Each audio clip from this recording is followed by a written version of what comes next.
बारिश की तेज बूंदें खिड़की से टकरा रही थीं। नायम मेज पर रखी एक पुरानी फोटो देख रहा था। तस्वीर में वो और उसकी बीवी सुरैया दोनों मुस्कुरा रहे थे, लेकिन नायम के होंठों पर वो मुस्कुराहट अब न थी, क्योंकि उस तस्वीर के लेने के सिर्फ 2 दिन बाद सुरैया दुनिया से चली गई थी। नायम अब भी उस एक हादसे को भूल नहीं सका था। हर रात एक ही सवाल उसे जगाए रखता, आखिर कसूर किसका था, मेरा या किस्मत का? हादसे वाली रात वो दोनों साहिल पर मौजूद थे।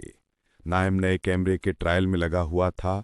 सुरैया बार बार कह रही थी, नायम, बारिश तेज हो रही है, चलें वापस चलते हैं। मगर नायम सिर्फ एक परफेक्ट शॉट के चक्कर में लगा रहा। अचानक बिजली कड़की, हवाओं ने तूफान पकड़ लिया और एक बड़ी लहर ने सब कुछ बदल दिया। नायम बच गया, सुरैया न बच सकी।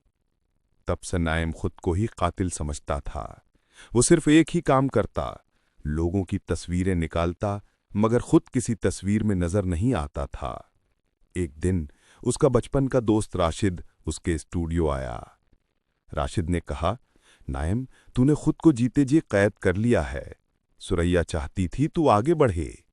नायम ने कोई जवाब न दिया, बस एक और तस्वीर एडिट करने लगा। आंसू की बूंद स्क्रीन पर गिर गई।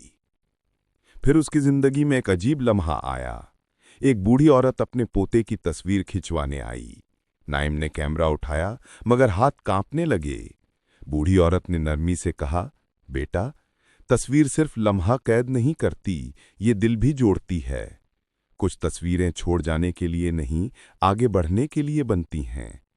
ये लफ्ज नायम के दिल में तीर की तरह चुभ गए। उसी रात नायम ने फैसला किया, वो आखिरी बार साहिल पर जाएगा। वो वहीं पहुंचा जहां सुरैया चली गई थी। समंदर सामने था, आसमान पर बादल। नायम ने कैमरा ट्राइपॉड पर रखा और सालों में पहली बार अपने चेहरे की तस्वीर लेने लगा। शटर दबाने ही वाला था कि किसी ने पीछे से आहिस्ता से कहा, भाई, अब बस भी करो। यह उसका बड़ा भाई हारिस था, जिसे वो सालों से नहीं मिला था। हारिस ने नायम के कंधे पर हाथ रखा। नायम, हादसे का बोझ तू अकेला क्यों उठा रहा है? हम भी तो थे, हम सब ने उसे नहीं रोका। कसूरवार खानदान नहीं होते, हादसे होते हैं। सुरैया को तूने खोया है, मगर खुद को मत खो। नायम की आंखें भर गईं। सालों बाद उसने पहली बार किसी को गले लगाया। वो वापस कैमरे के पास आया और शटर दबा दिया। ये उसकी आखिरी तस्वीर नहीं थी, ये पहली तस्वीर थी एक नई जिंदगी की तरफ कदम बढ़ाने की। कहानी का सबक: जिंदगी में कुछ हादसे इंसान से बहुत कुछ छीन लेते हैं, लेकिन अगर इंसान खुद को संभाल ले तो किस्मत भी उसे दोबारा जीने का मौका देती है।